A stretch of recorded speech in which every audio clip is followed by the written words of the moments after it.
নমস্কার। আজ একটা অত্যন্ত গুরুত্বপূর্ণ বিষয় নিয়ে আলোচনার জন্য এসেছি। আমি সবসময় চাই ফুটবলাররা বড় হোক। কারণ একজন ফুটবলার বড় হলে একজন সাংবাদিক বড় হয়। আজকে সুনীল ছেত্রী যত বড় হবে, আমি তত বড় হব। তো স্বাভাবিকভাবে আমি সবসময় ফুটবলারদের সমর্থনেই থাকি এবং সমর্থন দেওয়ারও চেষ্টা করি। ফুটবলারদের পাশেই দাঁড়াই। এখনো দাঁড়াবো। কিন্তু একটা ব্যাপার আমাকে অদ্ভুত ভাবাচ্ছে। আমি চে আমি আমি বলতে চাইছি যে এই পুরো বিষয়টা আমি হয়তো আলোচনা করব। কিন্তু বিষয়টা ছেড়ে দেবো আপনাদের উপর। আপনারাই সিদ্ধান্ত নেবেন কোনটা হওয়া উচিত, কোনটা হওয়া উচিত নয়। একটা সময় আমাদের এই Kolkata league, Durand, shield, Rovers, Nagjee, তারপরে ন্যাশনাল লিগ এইসব খেলে ঠেলে একটা সময় জানেন তো বা তার আগেও ফুটবলাররা গড়ে ম্যাচ খেলতো ৫৫ থেকে ৬০। কেউ বেশিও খেলতো। একটা প্রথম সারির ফুটবলার। তো তখন সেই সময় জাতীয় দলের বড় ক্ষতি হয়ে যাচ্ছিল। একটা কথা মনে রাখবেন, যে দেশের জাতীয় দল যত সাকসেসফুল সেই দেশের ফুটবল তত উন্নত হয়। আপনি ক্লাব ফুটবল অসাধারণ করলেন অথচ জাতীয় দল ক্ষতিগ্রস্ত, জাতীয় দলের র্যাঙ্কিং কমে গেছে, সে দেশের ফুটবল কখনো উন্নত হতে পারে না।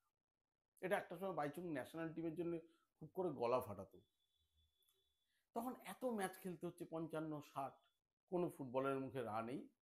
তখন প্রিয়দা ভারতীয় ফুটবল ফেডারেশনের প্রেসিডেন্ট, তিনি একটা নিয়ম জারি করলেন যে এত ম্যাচ ফুটবলাররা খেলতে পারবেন, অর্থাৎ ৪০ থেকে ৪৫টা। তাদের একটা কুপন করে দেওয়া হয়েছিল ন্যাশনাল প্লেয়ার, অর্থাৎ বাসুদেব মন্ডলরা যখন খেলছেন সেই কুপন দেওয়া হলো যে একটি করে ম্যাচ খেলবে, একটা করে কুপন ম্যাচ কমিশনারকে জমা দিতে হবে। এইভাবে যদি সে ৫৫টা কুপন, ৪৫টা কুপন বা ৪০টা এরকম একটা কিছু ছিল, ৪০ বা ৪৫ ছিল, সেই কুপনটা যদি শেষ হয়ে যায় তাহলে সে ম্যাচ খেলতে পারবে না।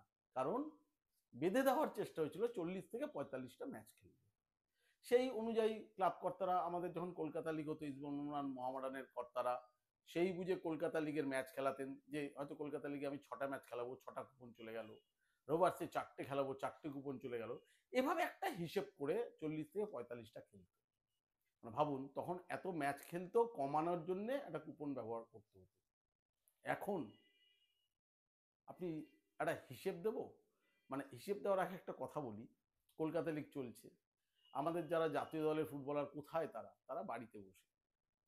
আমি কলকাতা লিগের কেন বলবো, আমি কাশ্মীর ধরি, আমি কেরালা ধরি, গোয়া ধরি, হায়দ্রাবাদ ধরি, ব্যাঙ্গালোর ধরি। ব্যাঙ্গালোরেও তো যে লিগ চলে সেটা তো ব্যাঙ্গালোরের যেটা আইএসএল খেলে তারা তো খেলে না। ব্যাঙ্গালোর ইউনাইটেড প্লেয়াররা বা রিজার্ভ, সবই রিজার্ভ টিমের প্লেয়াররা খেলে। যখন কলকাতা লিগটাকেও রিজার্ভ দলের প্লেয়ারদের জন্য নির্দিষ্ট করে দেওয়া হলো, বেশি মানে বড় ক্লাবগুলো যখন ভাবলো আমরা রিজার্ভ টিম খেলাবো, আমি কিন্তু খুব একটা এগেনস্টে নই। মানে আমি ফরেও আছি আবার এগেনস্টও আছি, বা ফরেও নেই এগেনস্টে নই।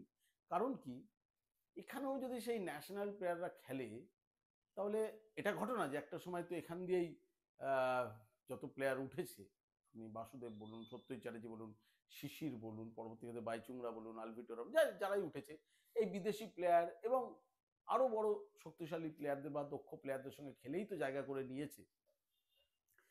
সেখানে একটা আছে যে ভালো প্লেয়ারদের সঙ্গে খেললে আপনি শুরু থেকে একটা লড়াইয়ের মধ্যে উঠছেন, প্রতিদ্বন্দ্বিতার মধ্যে দিয়ে বড় হচ্ছেন, যেটা এখন আর কলকাতা লিগে হচ্ছে না রিজার্ভ টিম খেলে। কিন্তু পাশাপাশি এটাও ঠিক যে যদি ন্যাশনাল টিমের প্লেয়াররা এবং প্রথম সারির প্লেয়াররা কলকাতা লিগে খেলে, তাহলে এই রিজার্ভ টিমের প্লেয়াররা খেলবে কোথায়? একে সিনিয়র টিমের জন্যই টুর্নামেন্ট নেই, তাহলে তো এই রিজার্ভ টিম অর্থাৎ সেকেন্ড টিমের প্লেয়াররা না খেলে খেলে বসে থেকে থেকে তো তাহলে তো ফুটবল খেলাতেই আসবে না, যদি তাদের খেলার কোনো জায়গা না থাকে। অর্থাৎ তাদেরও তো খেলতে দিতে হবে। সেক্ষেত্রে যদি রিজার্ভ টিমের প্লেয়ার খেলানো হয়, আমার খুব একটা আপত্তি নেই যে হ্যাঁ ঠিক আছে এদেরও তো দিতে হবে। কিন্তু কিছু কি সিনিয়র প্লেয়ার খেলাতে পারি না আমরা? অথবা এই যে ডুরান্ড আসছে, এই ডুরান্ড কাপে ধরুন ইস্টবেঙ্গল এই বছর পুরো টিম খেলাবে বলে দিয়েছে, আগের বছর খেলায়নি। মোহনবাগান এখনো অবধি নিশ্চিত না কাদের খেলাবে কাদের খেলাবে না। হয়তো এএফসির জন্য হয়তো প্রিপারেশন নিতে পারে, কিন্তু নিশ্চিত নয়। বলছে অনূর্ধ্ব ২৩ খেলাবো, ছেড়ে দিন, তো নিশ্চিত নয়। আপনার ডুরান্ডে বেঙ্গালুরু খেলছে না, মুম্বাই সিটি এফসি খেলছে না, অর্ধেক টিমই খেলছে না। তাহলে তাদের প্লেয়াররা যারা ন্যাশনাল টিমের প্লেয়ার বা ভারত জুড়ে যে প্রথম সারির প্লেয়াররা, এফসি গোয়া খেলছে না, তারা কি করবে? এখন বাড়িতে বসে ছুটি কাটাচ্ছে। অথচ একটা দেশের ফুটবল মরশুম শুরু হয়ে গেছে, ভারতের অধিকাংশ ফুটবলার বাড়িতে বসে ছুটি কাটাচ্ছে বা নিজের মতো করে তৈরি হচ্ছে। এটা হয় পৃথিবীর উন্নত কোনো দেশে? একটা ফুটবল ক্যালেন্ডার আছে, তাতে প্রথম সারির ফুটবলাররা শুধু আই লিগ আইএসএল খেলবে আর সুপার কাপ খেলবে, কিন্তু সুপার কাপও খেলে না। যে আইএসএলটা শেষ হয়, সুপার কাপের আগে প্রতিটা ক্লাব বলে দেয় যে এই বিদেশিরা ছুটি বাড়ি চলে যাচ্ছে, এ আর খেলতে চাইছে না, কোনো মতে জোড়াতাপ্তি দিয়ে একটা সুপার কাপ হয়, কাজের কাজ কিছুই হয় না। অর্থাৎ আইএসএল এর 13টা টিম, 12টা করে ম্যাচ, দু দফায় 24টা মাত্র ম্যাচ খেলছে। এই 24টা ম্যাচ খেলে এর সঙ্গে কেউ দুটো টিম খেলবে এএফসি, সবাই তো এএফসি খেলার সুযোগ পায় না। আর সুপার কাপ খেললেও সবাই তো যদি নকআউটে হয় তাতে একটা ম্যাচ খেলেও বিদায় অনেকে। আর আইএসএল এই 24টা ম্যাচের বাইরে যে 4টে ম্যাচ আছে প্লে অফ, সেখানেও তো 7টা টিম যেতে পারছে না, বা যে সেমিফাইনাল ফাইনাল যেতে পারছে না তার তো পুরো ম্যাচ খেলা হচ্ছে না। সুতরাং আমি 24টার সঙ্গে দুটো বা 4টে 28টাই ধরি। এই হচ্ছে একটা প্লেয়ারের সারা বছরে খেলা, অর্থাৎ 24টা থেকে 28টা ম্যাচ সে খেলছে। এবার বলুন তো, এই 28টা ম্যাচ খেলে সারা বছরে কোনো প্লেয়ারের দক্ষতা স্কিল বাড়তে পারে? এবং কোন দেশে, যে দেশের 133 নম্বর র্যাঙ্ক হয়ে গেছে, আমি সাংবাদিকতা করি, সপ্তাহে মাত্র একটা কপি লিখবো বা সপ্তাহে একদিন ফুটবলের, আমি যেহেতু ফুটবল কভার করি, খোঁজ খবর রাখবো, বাকি 6 দিন রাখবো না, নাকি আমায় রেস্ট দিতে হবে? এই রেস্ট পেতে পেতে আমি যদি 6 দিন খবরের বাইরে থাকি, 6 দিন যদি লেখালেখি না করি সংবাদ প্রতিদিনে, আমিও কি রিপোর্টার হিসেবে নিজের জায়গায় থাকতে পারবো? কিন্তু পাশাপাশি আবার আমি যদি রেগুলার 5-6টা করে কপি লিখি, আমি যদি 10টা করে অ্যাসাইনমেন্ট করি, আমার মাথা আর নেবে না। দুটো দুটো 3টে দিন লেখার পর আমার কাছে আর কোয়ালিটি লেখা বেরোবে না, আমার দিয়ে আর কোয়ালিটি খবর বেরোবে না, বিকজ আমি এক্সস্ট হয়ে যাব, টায়ার্ড হয়ে যাব। সেরকম ফুটবলাররা যদি প্রচুর খেলে, তারাও টায়ার্ড হয়ে যাবে। তাহলে তাকে বিশ্রামও দিতে হবে, খেলতেও হবে, একটা ব্যালেন্সে আসতে হবে। যে ব্যালেন্সটা কি? সারা বিশ্বের যদি দিকে আমরা তাকাই, 50 থেকে 58, 55, এটা হচ্ছে একটা মোটামুটি অ্যাভারেজ খেলেন বিশ্বের প্রথম সারির ফুটবলাররা। তাদের কোনো অসুবিধা হয় না, অসুবিধা হয় আমাদের। আমি একটা ছোট্ট হিসেব দিচ্ছি, 2024-25-এ মোটামুটি কয়েকজন ভারতীয় ফুটবলারের নাম বলছি, কটা ম্যাচ খেলেছে, কি তাদের বেতন, তাহলে পার ম্যাচ তারা কত করে টাকা নেয়, যেখানে ভারতীয় ফুটবল 133 র্যাঙ্ক, এটা তাদের জন্য ঠিক শোভনীয় কিনা। সন্দেশ জিংহান ন্যাশনাল টিমের প্লেয়ার, 2024-25 মরশুমে ম্যাচ খেলেছে মোট 24টি, যেখানে ইন্টারন্যাশনাল লেভেলে সবাই 55টা খেলছে, তার হাফেরও কম। লিস্টন কোলাস মোহনবাগানের ম্যাচ খেলেছে 32টি। আশিক কুরিয়ান টোটাল ম্যাচ খেলেছে ওই ডুরান কাপ, এফসি এবং আইএসএল মিলিয়ে 21টি, যার মধ্যে আইএসএলে 15টা ম্যাচের মধ্যে 13টা ম্যাচে নেমেছে চেঞ্জে, অর্থাৎ যে মিনিটগুলো খেলেছে টোটাল ধরলে দেখা যাবে হয়তো ওই আইএসএল এর 15টা ম্যাচের মধ্যে হয়তো দেখা গেল 6টা কি 7টা ম্যাচ, যদি আমি 90 মিনিট টোটাল ধরি, তাহলে 6টা কি 7টা ম্যাচ হবে, যে মানে রিজার্ভে যে সময়গুলোর জন্য নেমেছিল, টোটাল সময় ধরলে দেখা যাবে 6টা থেকে 7টা ম্যাচ। আরেকজন ন্যাশনাল টিমের প্লেয়ার শাহাল আব্দুল সামাদ, 26টা ম্যাচ, এর মধ্যে অনেকগুলো চেঞ্জে নামা আছে, সঙ্গে আমি যদি চেঞ্জের টাইমগুলো ধরি তাহলে আরো কমে যাবে। মনবীর সিং 30টা ম্যাচ, প্রচুর ম্যাচে রিজার্ভে মানে চেঞ্জে নেমেছে, সেগুলো ধরলে আরো কমে যাবে। আনোয়ার আলী ইস্টবেঙ্গলের, প্রচুর খরচা করে নিয়ে আসা হয়েছে, ঢাকঢোল পিটিয়ে, সে খেলেছে মাত্র 22টা ম্যাচ, কারণ ইস্টবেঙ্গল প্লে অফে যায়নি। মহেশ ইস্টবেঙ্গলের খেলেছে 30টা ম্যাচ। এবার পাশাপাশি আমি একটু বিশ্ব ফুটবলের দিকে একটু হালকা করে তাকাই। 40 বছর বয়সী ক্রিশ্চিয়ানো রোনাল্ডো এখনো 41টা ম্যাচ খেলেছে এই বয়সে। আমাদের সন্দেশ জিঙ্গান খেলেছে কটা? 24টা। ক্রিশ্চিয়ানো রোনাল্ডো খেলেছে কটা? 41টা। আমার আশিক কুরিয়ান 21টা, ক্রিশ্চিয়ানো রোনাল্ডো 41টা। ছেড়ে দিন ক্রিশ্চিয়ানো রোনাল্ডো। পিএসজির ভিতিনহা এ মরশুমে কটা খেলেছে 24-25-এ? 59টা match, 59 matches he played. Lamine Yamal ওরকম একটা প্রতিভাধর ফুটবলার, সে কটা খেলেছে? 55টা। La Liga, Champions League, Copa del Rey, Super Cup মিলিয়ে 55টা ম্যাচ। ভিনিসিয়াস জুনিয়র কটা খেলেছে? 58টা ম্যাচ, 58 ম্যাচেস। তাহলে তাদের দেশে বিজ্ঞান নেই? আমাদের দেশের কোচরা, আমি শুনলাম যে ওখান দিয়ে মানলো, এখান দিয়ে অস্কার ব্রুজো, যে ডুরান্ডে খেলতে সবাইকে এ খেলবে না, কলকাতা লিগে ও খেলবে না। আজকে ধরুন কিয়ার নিসিদি এসে গেছে, আজকে সুয়েল ভাট এসে গেছে, প্র্যাকটিসে জয়েন করেছে। এরা যদি কলকাতা লিগ কয়েকটা ম্যাচ খেলেই বা, দীপেন্দু বিশ্বাস আছে, অসুবিধাটা কোথায়? কিন্তু মানলোর আপত্তি আছে, না খেলবে না, খেললে নাকি চোট লেগে যেতে পারে, বা এইসব কেন খেলবে, এটা লাইক আ কমিউনিটি লিগ। তাহলে এই যে এরা 58টা, 59টা, 55টা, ক্রিশ্চিয়ানো রোনাল্ডোর মতো এত বয়স্ক প্লেয়ার 41টা খেলে যাচ্ছে, তাহলে সেটা কি ঠিক না? আমি আমি এটা আপনাদের হাতে ছাড়ছি, আমি কোনো সিদ্ধান্ত নিতে রাজি নই, আমি আলোচনাটা করছি। তাহলে কি সেটা ঠিক না? যদি খেলার মধ্যে থাকে, ম্যাচ খেলতে খেলতেই তো ডেভেলপ হয়। এবার আমি শুধু আইএসএল এর ওই 24টা ম্যাচ, সেখানেও রেগুলার প্লেয়ার খেলতে পারবে না। যে আমি তো বললাম আশিক কুরিয়ান 15টার মধ্যে নেমেছে, চেঞ্জে নেমেছে 13টা, টোটাল টাইম ধরলে হয়তো 6টা-7টা ম্যাচ খেলেছে আশিক কুরিয়ান। তাহলে সেটাই ঠিক? আর এই মানে সারা বছর তাহলে খেলবো না, তখন কবে আইএসএল শুরু হবে সেই সময় খেলবো। এই যে ডুরান্ডের সময় অর্ধেক আইএসএল টিম খেলছে না, মোহনবাগানও ফুল টিম খেলাবে কিনা জানি না, এই যে খেলাচ্ছে না। বা যদি আমি এখন সুয়েল ভাটকে কলকাতা লিগে খেলাই, মানলও রাগ করতে পারেন। আমি সত্যি বুঝতে পারছি না কোনটা ঠিক কোনটা ভুল। আপনারাই ফুটবল দর্শক, আপনারা বলবেন। কিন্তু আমি একটা হিসেব তো দিতেই পারি। ধরুন লিস্টার্ন কোলাসো 32টা ম্যাচ খেলেছে, সবকটা পুরো ম্যাচ নিশ্চয়ই খেলেনি, আমি ধরে নিই সব মিলে 30। তার পেমেন্ট 2 কোটি প্লাস, অর্থাৎ যদি 2 কোটি 10ও হয়, তার 30টা ম্যাচে সে পার ম্যাচ কত করে নেয়? 7 লক্ষ টাকা, 7 লাখ। একটা ম্যাচ খেলার জন্য লিস্টার্ন কোলাসো নিচ্ছে 7 লাখ রুপিস। ভারতীয় ফুটবল দাঁড়িয়ে কোথায়? 133। আপনাদের মনে হয় কোনো ভারতীয় ফুটবলার একটা ম্যাচ খেলার জন্য 7 লাখ রুপিস পেতে পারে?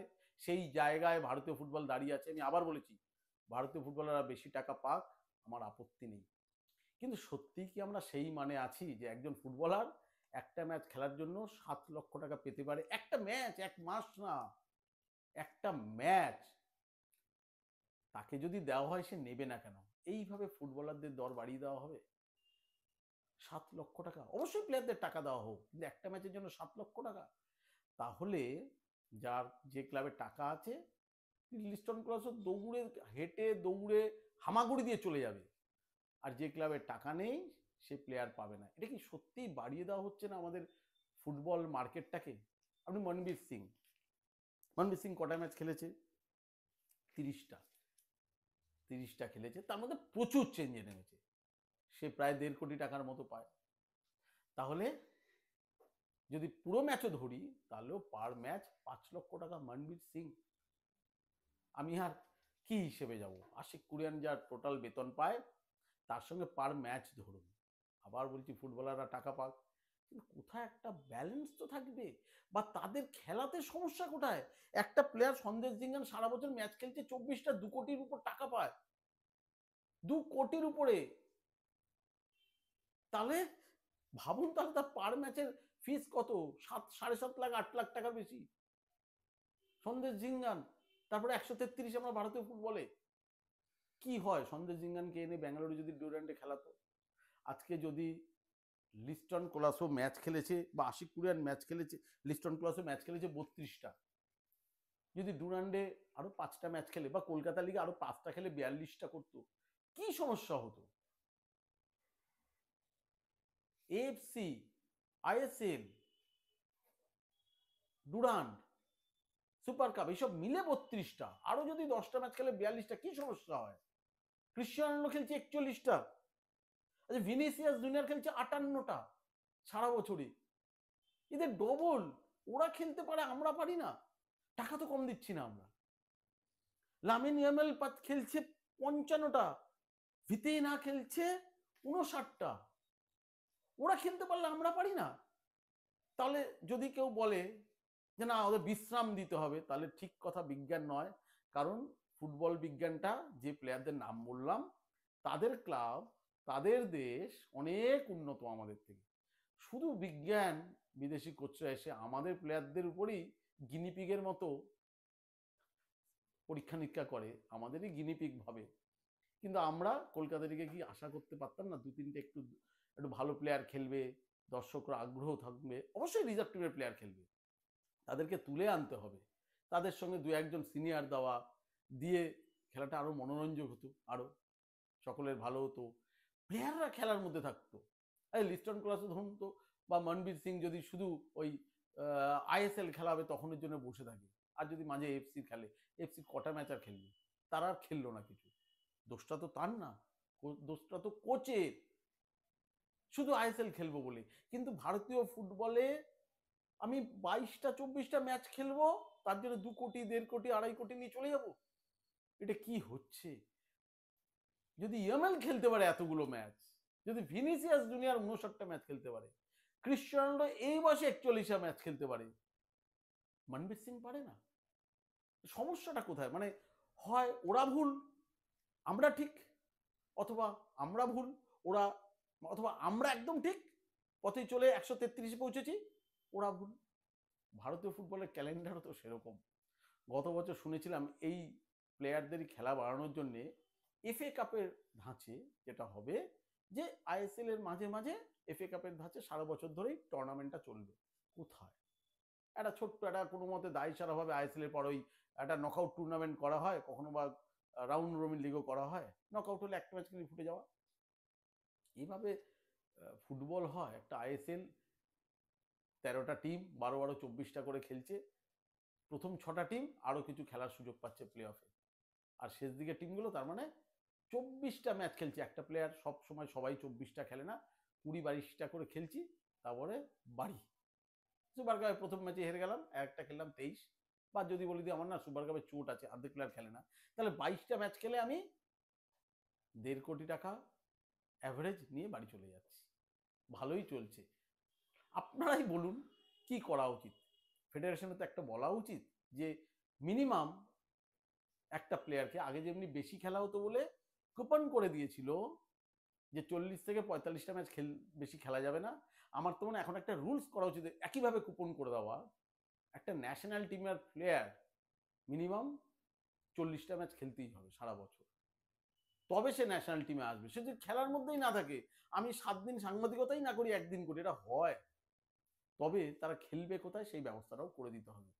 ডুরান্ডে খেলুক, লোকাল লিগ খেলুক, সুপার কাপে ম্যাচ খেলুক, আইএসএল তো খেলছেই, এফসি যারা পাচ্ছে খেলুক, যদি সেই কোটা কমপ্লিট না হলে তাহলে লোকাল লিগে খেলুক, বা অন্য কোনো টুর্নামেন্টে খেলাতে বাধ্য করুক, প্রিপারেশনের জন্য ছোটখাটো টুর্নামেন্ট খেলুক। আগে হতো আমাদের কলকাতা লিগে, কলকাতা একটা ম্যাকডওয়েল টুর্নামেন্ট, ওই কার্টেন রেজার টুর্নামেন্ট বলতো, আইএফএ খেলুক, শিল্ডকে তো ক্যালেন্ডারে জায়গাই দিচ্ছে না, তাহলে শিল্ড যদি হয়, আইএফএ তো রাজি আছে শিল্ড করতে, শিল্ডে যদি আইএসএল এর প্লেয়ারগুলোকে খেলতে, টিমগুলোকে খেলতে বাধ্য করা যায়, তাহলে সেখানেও তো কতগুলো ম্যাচ প্লেয়াররা খেলতে পারছে।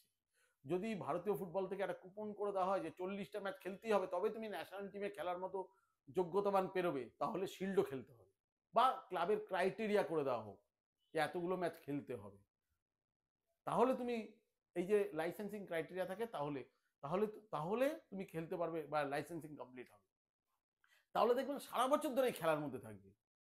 একটা কবে শুরু হয়ে গেছে ফুটবল মরশুম, সবাই হাত পা গুটিয়ে বসে আছে, বাড়িতে বসে আছে, আস্তে আস্তে আসছে, ফাজলামও হচ্ছে। আর আমরা খালি বলছি 20টা 22টা ম্যাচ খেলে আমরা ওয়ার্ল্ড কাপ খেলবো, একটা প্লেয়ার সারা বছরে 20 থেকে 22টা ম্যাচ খেলে, তারপরে ওয়ার্ল্ড কাপ খেলবে? আগেকার দিনে এই লিগের, কলকাতা লিগের প্লেয়াররা কলকাতা লিগ খেলার বাইরেও শনি রোববার যে যার জেলা লিগ খেলতো, প্রতিটা সিনিয়র প্লেয়ার, তারা খেলতে পারেনি, তখন তো 133 হয়নি, তারা খারাপ প্লেয়ার ছিল, তাদের তো এত আধুনিক এন্ডিওরেন্স ট্রেনিংই ছিল না, তাদের ডায়েটই ছিল না, তারা 5 স্টার হোটেলেও থাকতো না, এত টাকাও পেত না।